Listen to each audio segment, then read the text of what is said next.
Welcome back to Buckingham Business Review. We are a video magazine that examines the intersection of people, strategy, and tactics. And we've had three very informative, interesting segments with my guest, Charles Green. If you have not been following along and watching them, I do encourage you to go back and watch them. Today, we've asked Charles to somewhat step out of his deep dive in small business financing.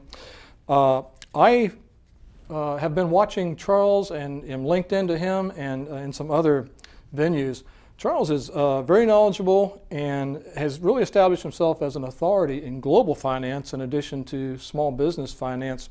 And Charles, I'll be the first to admit, I understand about 10% of what I read, but I do know that the world is flat, that when there's a problem in Greece, there's a problem in Europe, and when there's a problem in Europe, there are ripple effects back to the United States, and you cannot pick up any paper that deals with finance of any sort and not read about some of these issues. So can you help me understand sort of the connectivity and maybe where Europe has been, particularly Greece and Spain and Portugal, I guess now, how that affects us and where are we headed with this, just to tap into your knowledge and expertise?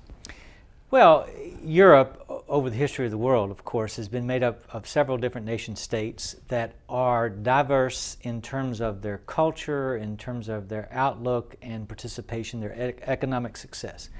And those rivalries, if you would, the haves versus the have-nots, the productive against the unproductive, have pitted them in wars over centuries. Sure.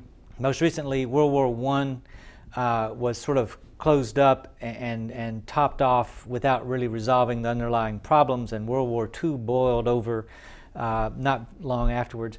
And it was just after World War II, Winston Churchill led a group of 6 nations to form an economic alliance, which was sort of the footings for what became the European Union. Mm-hmm. Mm-hmm.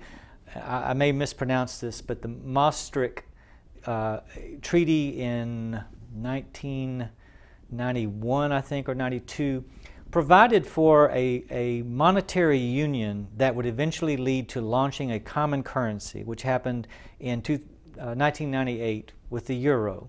Mm-hmm. Mm-hmm. And the concerns at that time among most economists around the globe was they were launching a monetary union without a physical union. Now, mm-hmm. monetary has to do with the exchange value and currency that you use as a medium of exchange, sure. Money, and we control inflation with the supply of money, like we do here in the United States with our Federal Reserve Bank. Physical policy has to do with how much you're spending. How are you using that credit card, and are mm-hmm. you paying it off at the end of the month, or have you having to roll that balance forward and pay interest and pay it back over time? So it was almost like we had a credit card without a limit, but there was no way to change the income. So right. Greece right. could have a very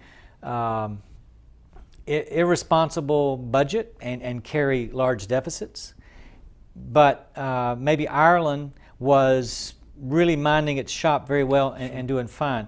But to correct the imbalances, Greece couldn't change their currency. They couldn't devalue it right. in order to because create. It's the same currency. Right. They were kind of stuck with the handcuff of yes. the euro. Yes. So that's what's boiled over. When we had this latest crisis, it aggravated a housing bubble in Spain and in Ireland. The problems of overspending in Greece, along with their lax attitude about collecting taxes, were exaggerated through just a tremendous revulsion of the economic conditions.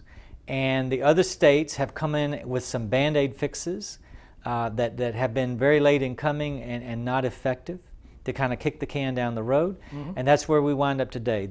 Tomorrow, in fact, Greece is having a referendum in their parliamentary system because they haven't been able to form a government in the last 90 days. Yes, yes. Will it get fixed, or is this the beginning of even deeper problems, or what's the cliche? Is this the new normal? This is the way it's going to be? I mean, where will we be a year from now, 2 years from now in the same issue? Still talking about it?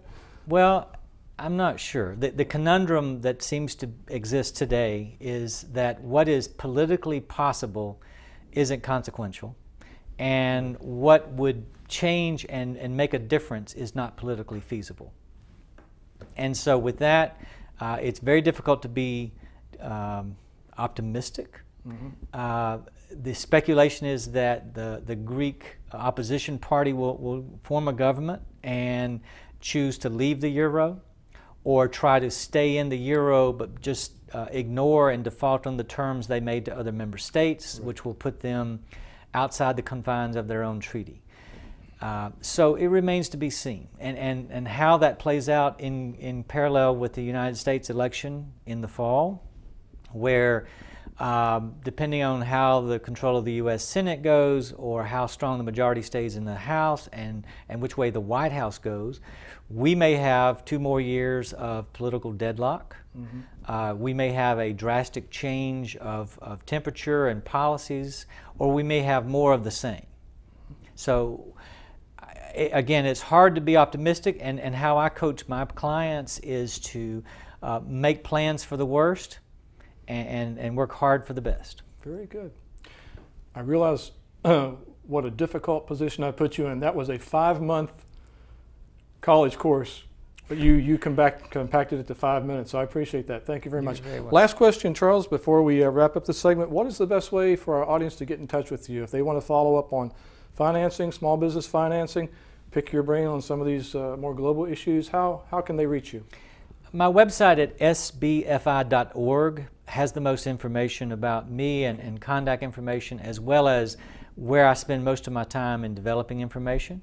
Okay. Sending a message to me there at director@sbfi.org is as good as any address. Also, I'm easy to find in LinkedIn or in Facebook. Twitter is Advice on Loan. Very good, very good. Well, thank you so much. I know you're very busy, and I appreciate you taking time for me and for our listeners and viewers. You've been watching Buckingham Business Review. This is Bernie Wolford, your host, and we hope you will return and watch another segment with another interesting guest such as Charles. So until we're together again, so long for now.